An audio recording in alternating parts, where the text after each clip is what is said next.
Hello, we are talking again about equations, about balancing equations, and about types of different equations. So let's um,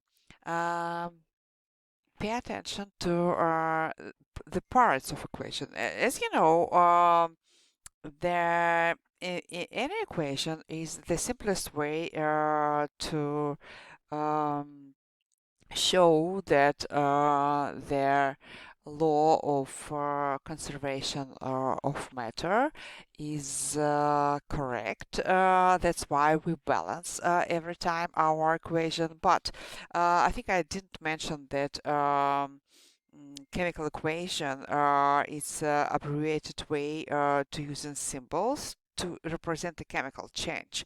So, for example, if we have this time or this part of our equation, let's say um, NaOH reacts with H2SO4 and produces Na2SO4 and water. You can just try yourself. We need, first of all, we need to balance this equation, right? Because the conservation of matter law tells us that matter is the same. So that matter is staying conserved. That's why we need an equal amount of every types of atoms on the both side of our equation. So we start with metal. You know the order. So you start with metals. Sodium Na, it's one sodium here on the left side and two sodium here on the right side. That's why we need to put coefficient 2 in front of their whole formula, NaOH. These two applies to sodium and A applies to oxygen and applies to hydrogen here, right?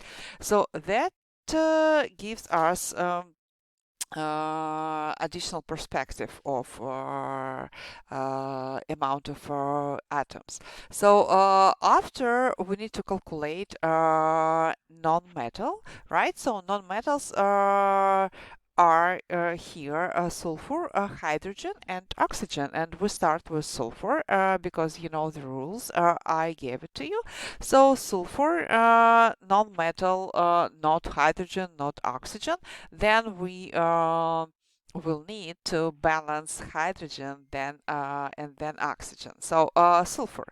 Found sulfur here S, no subscript near to the sulfur here. That means that it is only one sulfur here, one S, one sulfur, and SO4, one sulfur at the right side. So one is sulfur is balanced, right? Uh, um, After we need to calculate hydrogen. So we know we can see that this coefficient 2 applies to hydrogen. So that gives us two hydrogens here, and H2 this subscript near to hydrogen gives us two hydrogen also. So their total amount of hydrogens at the left is 4. But let's go to the right side. So we have H2O, water, and subscript here too shows us that we have two hydrogens there, right? But we need two hydrogens, but we need 4. How can we get 4 hydrogens if we have only 2? We need to add coefficient 2 that gives us 2 times 2, 4 hydrogens. 2 times 2 gives us 4 hydrogens here. Okay, I'm going to underline it. Okay, we're good with hydrogens. It's balanced, right?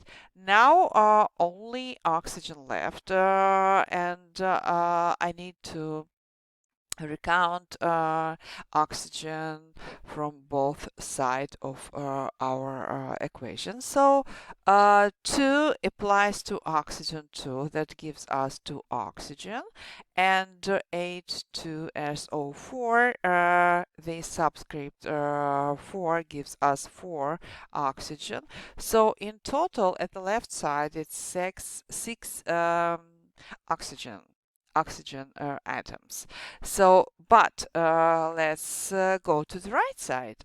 Maybe it's already balanced, maybe not. We need to recalculate it. So, Na2SO4, we see that oxygen has subscript 4 that gives us 4 oxygen here, and 2H2O gives us 2 oxygen.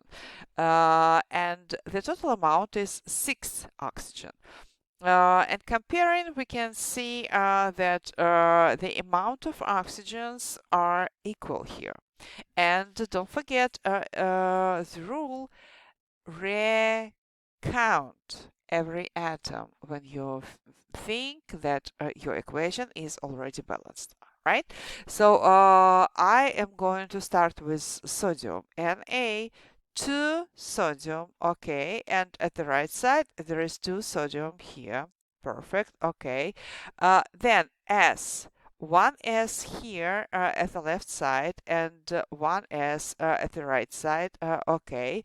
And then hydrogen, 4 hydrogens and 4 hydrogens, it balanced, and oxygens 6 and 6. So our equation is totally balanced.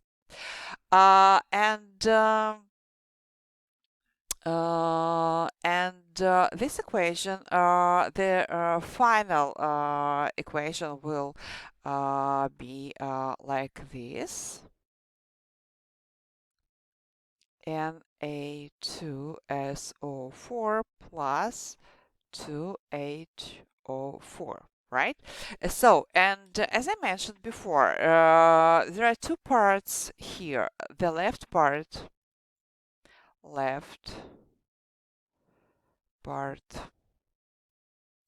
and the right part.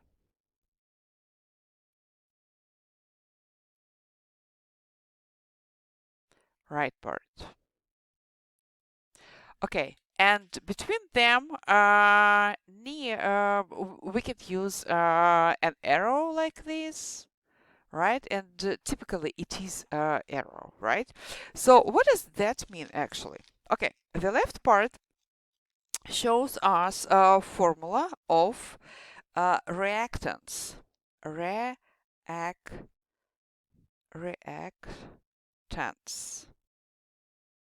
So, substances on the left side of the arrow are called reactants. The substances on the right side of the arrow are called products.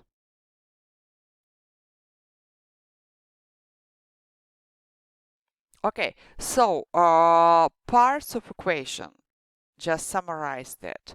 Left side of equation has reactants. Right side of equation has products. Between them, it's an arrow, and arrow shows us that something is happening here. Sometimes you include a phase label with each formula. For example, for this reaction, I will use this type of abbreviation. Liquid, L for liquid, L for liquid, or aqua. I would rather use aqua because it's solution. Aqua and aqua. And water is pure substance, so it's liquid by itself, okay? So what kind of abbreviation can we use for?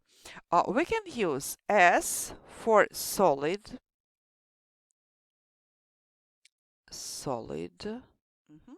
We can use L for liquid when we have pure substance which is liquid in this temperature and pressure, so we use liquid. We can use G for gas, like CO2, for example, or H2. We will show that this is gas, right? And AQ we will use for substance dissolved in water, like solution,